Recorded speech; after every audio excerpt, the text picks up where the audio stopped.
Hello, everyone. So, last time I made a Deltarune chapter ranking, and so this time I'm actually going to rank all of these characters right here.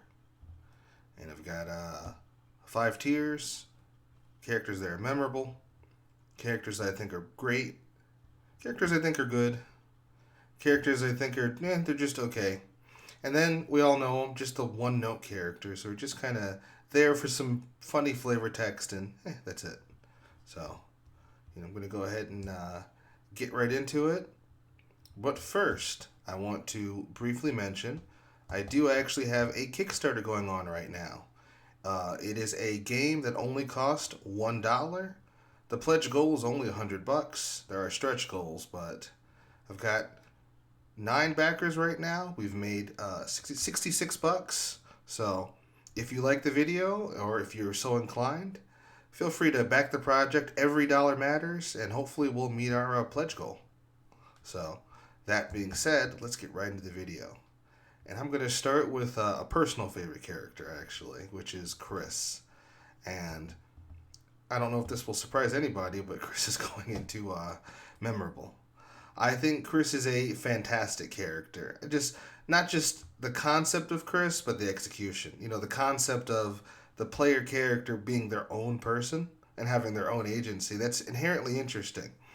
But the way Toby Fox actually executes that is just so engaging and so interesting. Um, Not to mention Chris's very interesting interactions with, their family and the drama that goes on there, or Susie, or whatever is going on between Chris and the Soul. All of that is just, it's inherently interesting. And so whenever Chris is doing something on screen, my eyes are just like glued to the screen. Again, Chris might be my favorite character in all honesty, but long after I've played Deltarune, once all the chapters are out and is concluded, I will definitely go back to remembering Chris. So Chris is definitely a memorable character. Not even to mention that, at the end of chapter 4, this is a minor spoiler, we see that Chris is pretty conflicted. Whatever they're doing behind the scenes, Chris is pretty conflicted. Which again makes them even more interesting because we don't fully understand the nature of the conflict, but still, it's compelling. So, yep, Chris is definitely memorable. Next up is Susie, and this one I don't have any hot takes for this one. Uh, Susie is definitely memorable. Even though I like Chris more, Susie is probably the most memorable character in Deltarune, debatably. Obviously, she goes through that pretty interesting character arc in Chapter 1, a slight character arc with healing in Chapter 2, and in Chapter 3, a little bit more of an arc where she becomes more comfortable, sharing her soft side and basically admitting the situation with Toriel, the one day. Um, so, again, more so she grew in Chapter 1, but for me, after Chapter 1, Chapter 2 onwards, she's such an engaging character. She may not be the most likable character, and yeah, she could definitely be a jerk sometimes. I mean, obviously, her signature attack is called Rude Buster for a reason. She can be pretty rude. But in a way, like, her negative qualities mixed with her positive qualities make her likable and make her memorable. Like in Chapter 1 at the beginning, she's just unlikable on purpose. But again, starting in Chapter 2 onwards, and technically more towards the end of Chapter 1, again, her good and her bad kind of mix to make her a very memorable character long term. So, again, like Chris, I mean, these are characters the theme obviously is don't forget for Deltarune. And for me, I'm definitely not going to forget either of these characters. Save for me, like getting amnesia or something. So, next up is Asgore. And I'm actually going to put Asgore.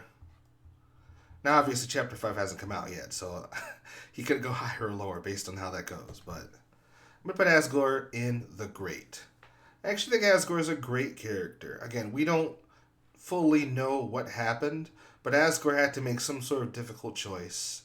This cost him his job, it cost him his marriage, and it kind of strained his relationship with his 2 children. So, not only that, but Asgore is a character who, at least in the Deltarune universe, you can tell he tries his best to be like the the ideal person, nice, friendly, kind, but strong. And nobody really seems to care. And if you've ever been through something like that where you're trying to be the ideal person and people just look at you and like, all right, that's fine. Anyways, it kind of makes you feel like you're being overlooked. And that's kind of the feel I get with Asgore. Not to mention that he also, he's trying to pursue his passion. He wants to open a flower shop. That's what he's passionate about. But his passion has made him go broke. I can relate to that a lot, actually. And so, again, how much you can relate to that will vary from person to person. But for me personally, that's really relatable. So I really like what they've done with Asgore so far. There's also the conflict with Toriel. Um, so yeah, I'll put him in great. I'd say borderline memorable. It just depends on the rest of the chapters because if he does nothing for the rest of the chapters, then he might actually go down a little bit. But for now, I'd say he's a great character. All right, next up is Toriel, and she's actually also going in great. I think she's a great character, but I think she's a great character for different reasons than Asgore. Toriel is a great character because she's a flawed character. Toriel is very nice to her students, and just in general, she's nice to the general public. But something that a lot of people missed with both Deltarune Toriel and Undertale Toriel is they both hold grudges, and they both have a very difficult time forgiving. And that's a really big flaw, and I think Deltarune, both games do a good job showcasing that, but I think Deltarune does a much better job showcasing how that's actually a flaw because she is so upset with Asgore. Again, we don't know what happened, so we are lacking some context. But she's so upset with Asgore, she won't even really talk to him. He walks into a room and she immediately tries to walk out. So she is slow to forgive. She's conflict averse. A lot of people don't like how irresponsible she was in Chapter 4, which was actually alluded to in Chapter 2 with Queen and her whole acid cup, which was pretty cool. But a lot of people didn't like the way she acted at the end of Chapter 4. And I liked it because you're not supposed to like the way she's acting. She's being very immature. She's being very irresponsible. And obviously, Chris's brother, I forgot his name, Azrael. See, my mind's so much on Ralsei, I forgot about Azrael. But Azrael is supposed to be coming back to town soon. So you think she'd be getting things ready, but she's just kind of being immature and irresponsible with someone she's only known for a couple days, which is Sans. But again, this is intentional. She's supposed to be unlikable. So, Toriel is a good example of a good but flawed character. She's got a big heart. She's very empathetic, but she's also very slow to forgive, and she can be immature at times, among a couple of other flaws.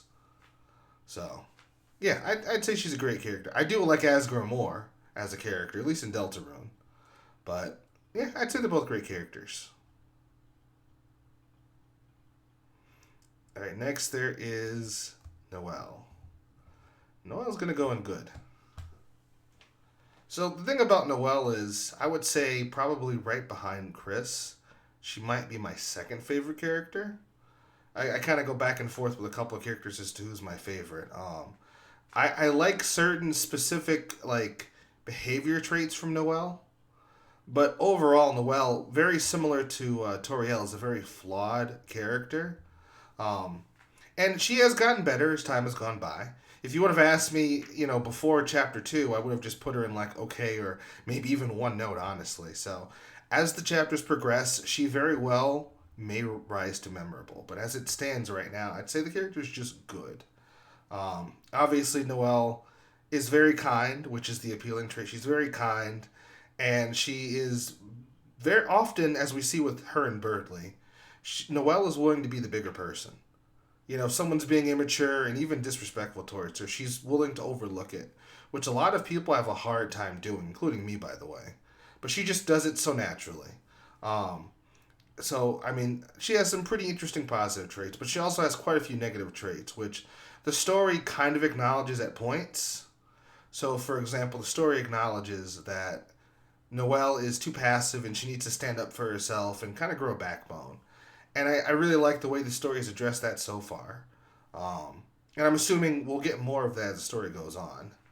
But there are a couple of other flaws that Noel has. So, for example, now I'm not sure how canon this is, so kind of take this with a grain of salt. I think it's canon. I'm not sure. Um, and if I remember correctly, this is from like the ARG for the Spamton sweepstakes or something revolving around the Deltarune website. Deltarune as a game, there's a lot of material outside of the game, like the newsletters, etc., etc., where we get to kind of learn more about the characters, even if how canon those things are is kind of, on the fence. But my thing is, even if they're not canon to the main universe, there's still things the character would do had the situation come up. So they're not so far from canon that to me is problematic. But there's actually, before Deltarune pops off in chapter 1, there's actually a situation where Chris is kind of getting bullied by Susie, and Noelle's kind of watching, but she's not really doing anything. Um, and so Chris handles it because, Chris is pretty cool. They handle it. They say something to Susie that ends up making her actually run out as if she was going to cry or whatever. I don't remember if Noel was watching in the open. I think Noel was watching from a locker. But Chris comes over, and Chris opens the locker, looks at Noel, and then just closes it again. And to me, like, that my interpretation of that is Chris was almost like going to Noel and saying, what's the point of you being here? You're not doing anything. You're seeing me getting bullied. And that's the thing with Noel. It's not just that she, like, lacks a backbone, but Noel can kind of have a mentality of, all right, well, I'm just going to do my thing. And if I see somebody getting bullied, I'm not going to stand up for them because I don't care. It's not me. I would say her empathy, in my opinion, isn't quite as strong as Toriel's. Like, Toriel is a flawed character, but that empathy, to me, makes her a great character and kind of, even when Toriel's being immature, that empathy kind of makes me still kind of resonate with the character and become kind of engaged. Noel seems to not quite have that level of empathy. There's also the fact, it's never really said, it's just implied, but it's sort of implied that, and this is probably a hot take, I'm not sure, but it is implied in the story that Noel really only likes Susie because Susie scares her, and Susie has a scary persona, and Noel likes scary things. And so, essentially she likes the concept of Susie more than Susie herself. Now, chapter 4, hopefully I'm wrong about that. This is actually something I'd like to be wrong about. I don't know if the story's going to call her out for it. It's entirely possible. The story might say, hey, Noel, you don't actually like Susie. You just like this idea of being with this, like, scary person. So, yeah, for now, Noel's going to go in good. I hopefully, as the story progresses, she'll rise to memorable. I can actually see it. It wouldn't surprise me at all. But for now, she just kind of goes in good. Likable character, but very flawed. And again, we'll see how that resolves in the story, if at all. All right, next up is Rudy. I'm actually going to put him in good. For a side character, he's actually pretty interesting and compelling. He is the chill parent for Noel, and because he's in the hospital, Noel is lacking that, like, chill adult presence in her life. And in my opinion, it shows actually in chapter 2. One of the NPCs actually mentions that Noel will go to the grocery store, open the freezer door, and just kind of sit there. Which is kind of inconsiderate, because we're wasting electricity. But at the same time, obviously there's some mental distress there. I can't ignore that. So he's pretty interesting. He seems to be very laid back, pretty friendly. Reasonably friendly, that is. He does threaten certain characters, and he does kind of hint that he might have an aggressive streak, but he is sick, and I'm curious how him being sick is going to affect the narrative. I wonder if we're ever going to see him in a dark world, and depending on your opinions of who a certain knight is, maybe, if you're thinking it's him, maybe we will see him later on. But yeah, I'd say for a side character, he's actually pretty good and surprisingly memorable. It's nice seeing him, like, push himself to go to church, and we may see him push himself to go to the festival. He wants to be there for Noel, but at the same time, obviously he's got his illness going on. So yeah, I'd say he's a good character, which for a side character is pretty impressive. Next up is Carol Holiday. Where am I going to put Carol? I'd say for now Carol's okay. We haven't really seen enough of her. I wouldn't go so far as to call her one note. I mean, yes, she obviously is the mayor, and she comes off as pretty no nonsense, but she's also pretty friendly with Chris. And to me, that kind of hints that, Also, Asgore mentions that Carol's actually really nice when you get to know her. And I trust Asgore's judgment. I actually believe that Carol might be nicer than we think she is. Obviously, there's the whole disappearance of Des, and I can't imagine, how that would have affected her as a mother, having one of her daughters disappear. In fact, part of me wonders if there may have been like a big fight between her and like December before, December disappeared. But obviously, that's getting into like, fan speculation, Deltarune, and I'm not going to put you guys through that. So, and there's December next. December, see, this one's tricky because I don't really know what role December's going to play in the narrative. We haven't actually seen her. It's just kind of people reacting to, the things she left behind. So, actually, you know what? No, I'll put her in memorable, to be honest. As it stands right now, because we haven't seen her, but we've seen her effect, she's almost like haunting the narrative. And, I mean, when I think of Deltarune, Des is one of the first things I think of, for sure. So, yeah, definitely for memorable. Again, maybe that'll change later. But as of now, definitely a strong, memorable character. Alright, next is Temmie. I'd say right now Temmie's pretty one note. Pretty much Temmie's whole thing is, watching after the eggs. That's pretty much it. Funny flavor text, not much going on. Next up is Birdley. Birdley is, he is definitely memorable. Again, he's up there. He is a very memorable character. Even just the name, Birdley, just... and to me, that's an inherently, like, interesting name. And the character's behavior, it's even better. Birdley's whole thing is he doesn't really get people. He wants to be around people, he wants to socialize, but he's pretty obnoxious and annoying, and he has a hard time understanding people. But there's also sort of an air of relatability there, depending on who you are. I like his arc in Chapter 2. And, admitting that he's not as smart as he kind of was putting himself off to be. And essentially what he confessed was, he made being smart his identity. And without it, he's just a bluebird. So I liked his arc in Chapter 2. Now, he's not done much in Chapter 2. But honestly, to me, his Birdley in Chapter 2 was so freaking incredible that just that alone is enough to put him in memorable. So, it also helps that, obviously, spoiler, in the snow grave, he gets frozen. That whole situation and how it plays out, him being bedridden in Chapter 3 and Chapter 4 kind of keeps things interesting. So, yeah, he's definitely memorable. Alright, Snowy is one note. Just kind of a flavor text joke machine, that's pretty much it. And, actually, I'd put Monster Kid in okay. It's pretty heavily implied that Monster Kid and Chris actually used to hang out before Chapter 1 took place. And when you actually go in the classroom in Chapter 1, Monster Kid actually tells Chris that they would have partnered up, but Chris overslept. So, I actually I hope maybe we'll see more of that as the narrative progresses. But, yeah, Monster Kid's okay. Monster Kid's afraid of Susie, but pretty understandably so. We saw how Susie was in Chapter 1. So I'd say Monster Kid is actually okay.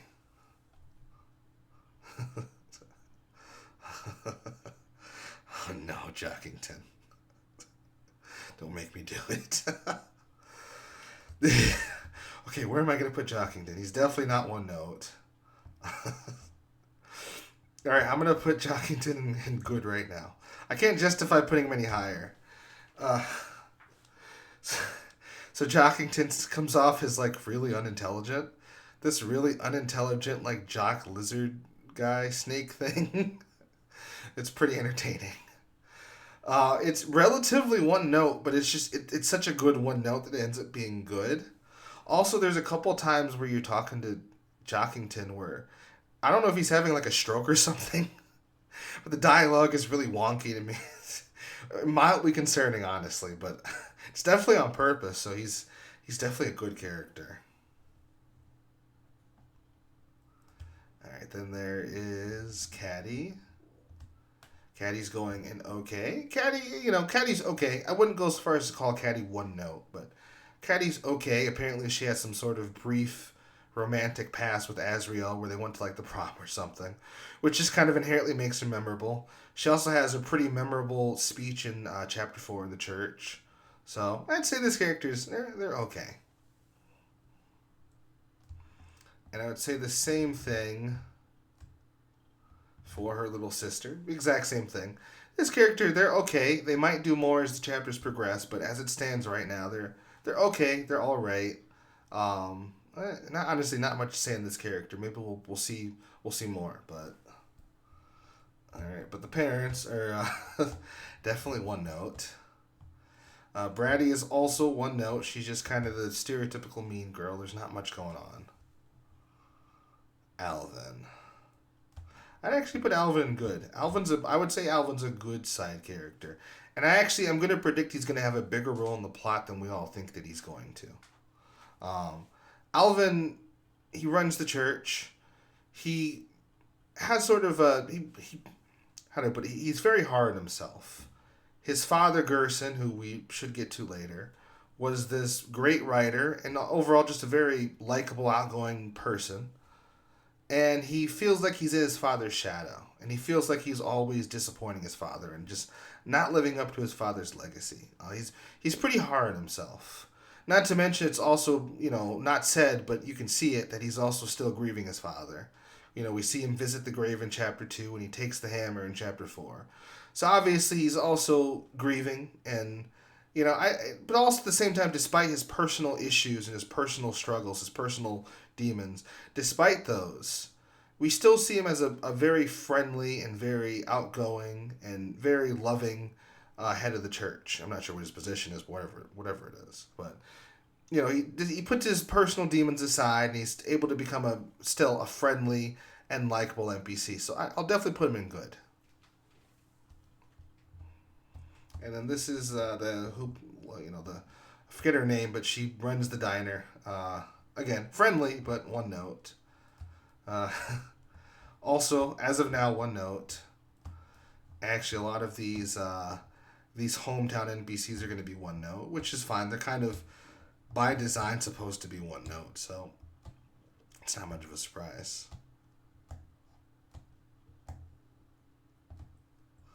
There's Sans. I'd say Sans, for now, goes in okay.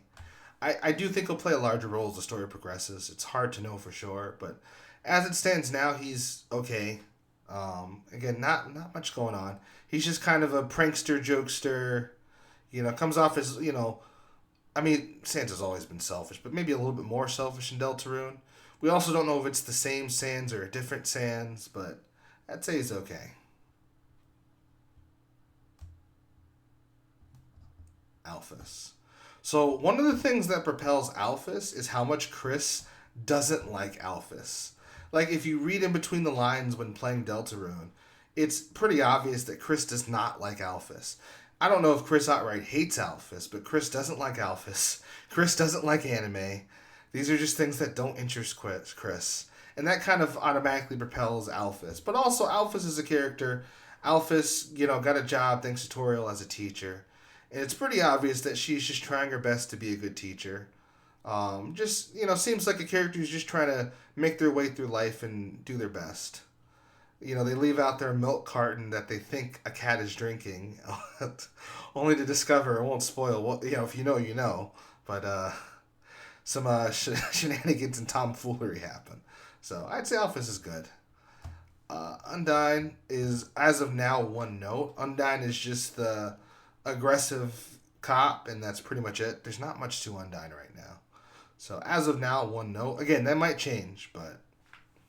And the same kind of goes for Napstablook. One note. Again, just typical hometown. And then same thing for Shiren. And again, we've got a couple of more hometown NPCs who are one note. So I'm going to go up in here.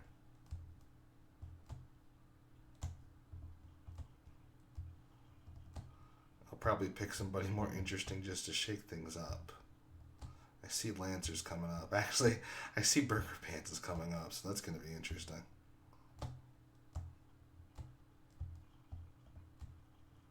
Yeah, I'll skip for a while. I'm going to jump over to Burger Pants. Alright, so Burger Pants, I would actually say already, he's pretty memorable. He tends to exaggerate things, and that just makes the character very interesting. Not to mention his comedic sprites. They're just drawn to be so hilarious and memorable. So, I mean, for the little bit of screen time and the little bit of dialogue that like Burger Pants has, he's actually incredibly entertaining. It's actually pretty impressive. I'm not gonna lie. So for an NPC who probably won't play any major role, yeah, he's definitely memorable. Can you imagine if he turned out to be the Roaring Knight? Man, I might eat a hat. I don't know. That would be pretty wild.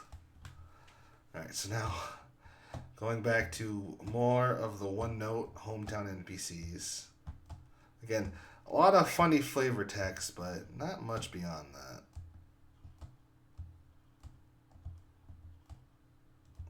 Although I do see we're coming up to Ralsei, and I'm pretty excited for that.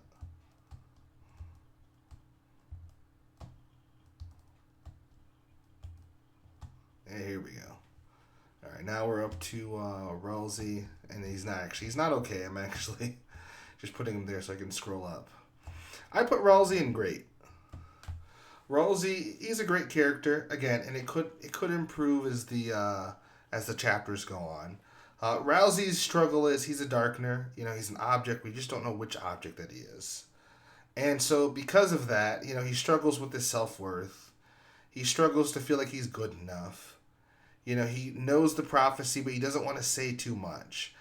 He has a lot of struggles going on, and a big role that Susie plays is comforting him, which is very interesting and kind of makes you remember both of the characters.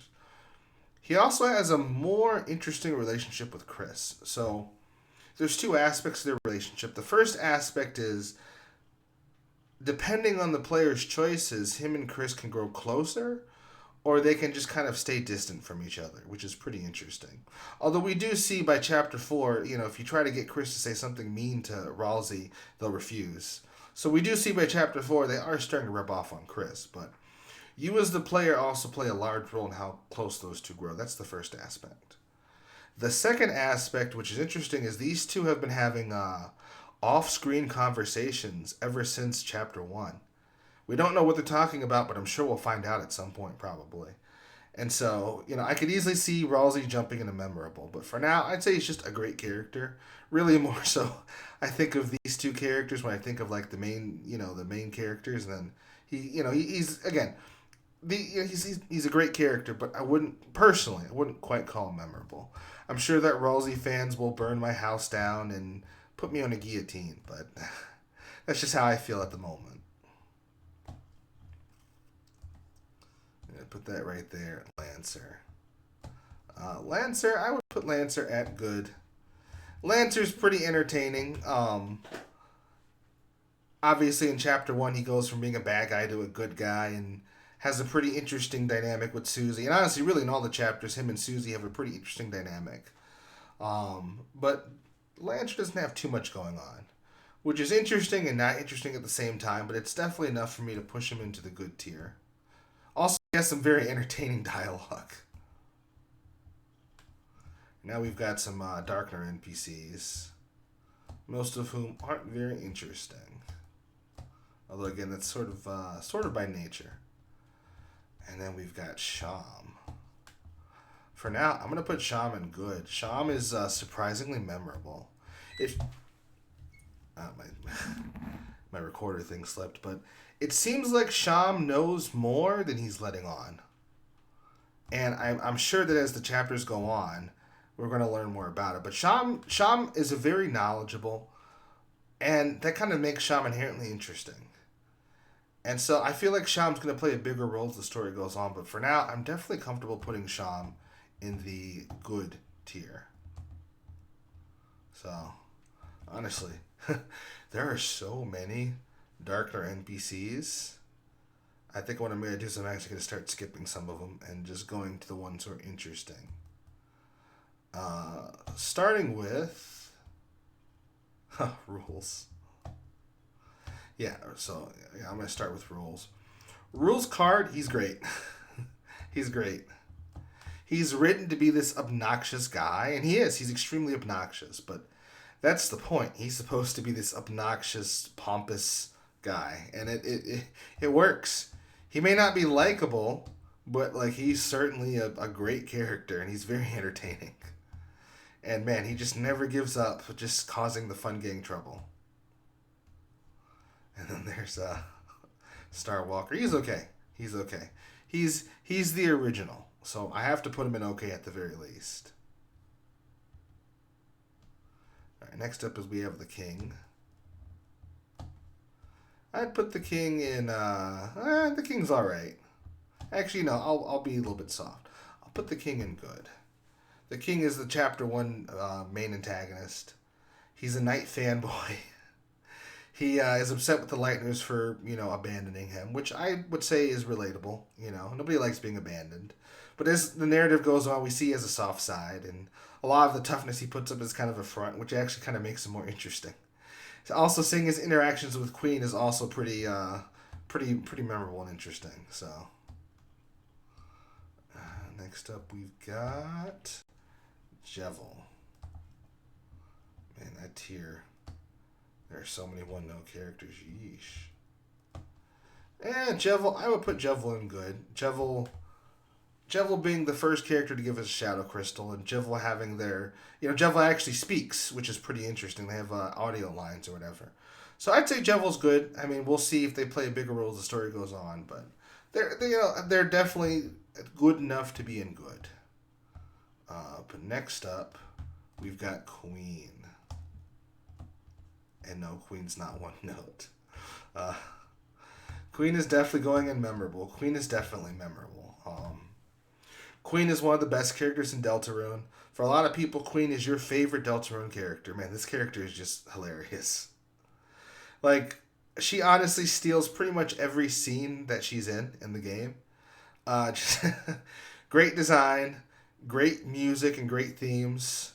Again, memorable quotes and whatnot. Queen is just Queen's a fantastic character, and again, Queen is one of the most memorable Deltarune characters, bar none. So, well, right now Task Manager is pretty one note, so I'm not going to bother with Task Manager. So a lot of the one note characters I'm just going to kind of skip over. Spamton, yeah, I see you, Spamton. Well, actually, what I'm going to do, I'm going to grab some of the more interesting characters and I'm going to scoot them up. That'll make it easier for me moving forward to talk about them. Because a lot of these characters down here are just pretty, they're just pretty one note.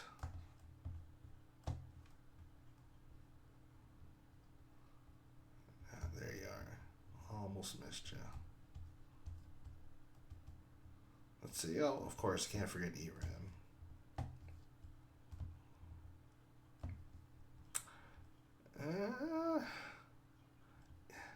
Yeah, the mics, I'll leave them down there for now. I'm sure they'll play a bigger role, but for now, I'll just leave them in one note. I'm pretty comfortable with that. I don't think I'm forgetting anybody. Might be, but again, there's just so many of these one-note characters, they start to kind of, they start to blend in with each other. So with that, I'm going to go up here and get the rest of these guys. Starting with, I believe its name is Ram. I'd actually say Ram is kind of a great character. So Ram is interesting. Ram is a Darkner who was played with and kind of given so much affection and love from the Lightners that they became very, very hyper-individualistic, which is pretty interesting. Ram has a really good read of Chris and actually saw Chris make the, spoiler, fountain at the end of Chapter 2. Ram is kind of in a weird situation where they don't really fit in with anybody. And they only really like Chris. And they're even willing to disobey Tenna and kind of get in Tenna's bad side, just to make Chris happy. So Ram is kind of in a weird position, and tragically, Ram ends up turning into stone and also disappearing after turning into stone. We still don't know where Ram went. So I would say, for me at least, Ram's a great character, and we may see more of this character as the chapters progress. Their story may not be up. All right, next up is going to be Spamton. And where I'm going to put Spamton isn't going to surprise anybody, I don't think. Memorable. Like Queen, this is one of the reasons why I say Deltarune Chapter 2 is the best chapter. Like Queen, Spamton is incredibly memorable. From the way he dresses, to just his general weird, quirky behavior, the way that he talks. He's also just the lore around Spamton, especially involving Tenna. Spamton is just inherently interesting, I'd say. So, again, one of the more memorable characters, easily one of the top Deltarune characters. Another one of those characters where I kind of go back and forth between saying whether or not Spamton might be my favorite. But, yeah, definitely, I'm positive that putting Spamton in memorable was a good decision on my part. All right, the Roaring Knight. Yeah, despite only appearing twice, the Roaring Knight instantly became memorable. The Roaring Knight appears, attacks Tenna, gets right into it, doesn't really show any mercy towards the Fun Gang. And yeah, I mean, I would actually argue that, within the collective, for people who've played Deltarune, the collective player base, the Knight has sort of forever etched a spot into our minds. And so, obviously, this might change, especially with revealing who the Knight is. But for now, the Knight is definitely memorable. I would be lying if I said the Knight wasn't memorable. I'm not going to forget the Knight anytime soon. Especially all the times I got my butt kicked fighting the Knight. I mean, that was painful. So, yeah, definitely. I'm going to put ERAM, as the fans call, Nightmare or whatever. And okay, right now they kind of play a relatively one-note role of just being an antagonistic force against the player and Chris.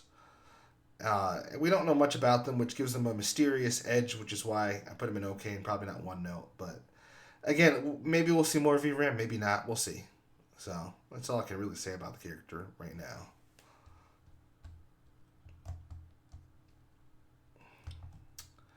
Yeah, this character is okay. Again, for an NPC, they're pretty interesting, and they had a pretty interesting and comical fight in the Dark Zone. But again, not too much to say about them. All right, next there is Tenna and Gerson. Let me bring them up to be the final two. I'm going to go ahead and put Tenna. That's a good question. Where would Tenna go? No, he's definitely memorable. I'm not even going to lie. The same goes for Gerson. These are both memorable characters. I'm going to go ahead. I'm going to start with Tenna. Tenna is memorable. His whole arc revolves around he's kind of become obsolete as time has gone by. And he wants the attention of the Lightners. He wants the company. He wants the validation, etc. He just wants to matter and mean something and have a purpose. But obviously, as time has gone by, smartphones and whatnot, he's kind of become obsolete. And so he's even willing to capture the Fun Gang just to have a captive audience. And deep down he doesn't like it. But again, and there's a relatability there with Tenna, where Tenna wants to be useful. Honestly, truth be told, Tenna actually, a lot of Tenna's arc and a lot of his, the things he struggles with, it's actually pretty similar to Asgore, where you want to be useful, but you've kind of been rendered obsolete, or you're considered to be obsolete, in some way, shape, or form, and people have just kind of moved on without you. If you've ever experienced that, it's extremely painful. And some people, they just can't handle dealing with it. So definitely, not to mention just in general, Tenna is incredibly entertaining. I'm going to go towards his entertainment factor. Tenna is such an entertaining character. I mean, there's just no getting around it. So definitely going a memorable. Same goes for Gerson. Gerson is very memorable. A little bit of a jokester. His whole, Gerson, I mean, just without his interaction with Susie, is already a pretty memorable character. not, obviously there's the fight with Gerson. So this whole old man thing. Also, at one point during one of the fights, he throws his cane and just runs. So he's kind of implied to not need the cane. So it's just like a little bit he's doing where he's pretending like he needs the cane. He's essentially playing into the stereotype of being like a slow, like turtle tortoise, not tortoise, tortoise. He's playing into that stereotype and then, breaking it and just running around like a young man, which is pretty entertaining. So, I mean, already on his own, Gerson. Also, I have to mention this. When he kind of just randomly recruits two of the enemies, he's definitely very memorable. One of the highlights of Chapter 4. But all of that's not even mentioning his dynamic with Susie. He encourages Susie. He has a very positive effect on her.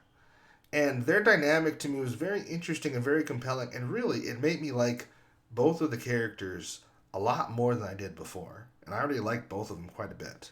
So he's definitely memorable. So, yeah.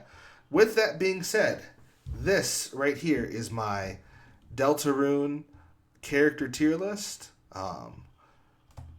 It may differ from yours. It may not. I hope I provided some pretty decent explanations as to why I feel the way I feel about certain characters and how certain characters, because at this point, only the first 4 chapters of Deltarune have dropped. So, I mean, Deltarune Chapter 5 may come out, and after it comes out, someone, including me, may watch this video and say, well, this aged poorly. Things have changed dramatically. That may happen, but, as it stands, as of Chapter 4's release, this is my character tier list, and so, I mean, that's pretty much it for the video. I mean, once again, I will briefly shout out my Kickstarter. 1 page away. It's a $1, 1-page tabletop role-playing game. It comes with 60 floors, and again, it's only $1, so I'd ask that you support it. If you like the video or find it interesting, I ask that you like the comment, or even if you're inclined, subscribe. And also, definitely feel free to comment and let me know what you think. I mean, I'd love to have... I'm not going to lie. I have Deltarune brain rot, so I would love to discuss Deltarune. I mean, I can talk about Deltarune all day long, in all honesty. But, yeah, that being said, that's it for the video, and I hope to see you on another occasion. I hope you have a good day, a good life, and most of all, stay safe.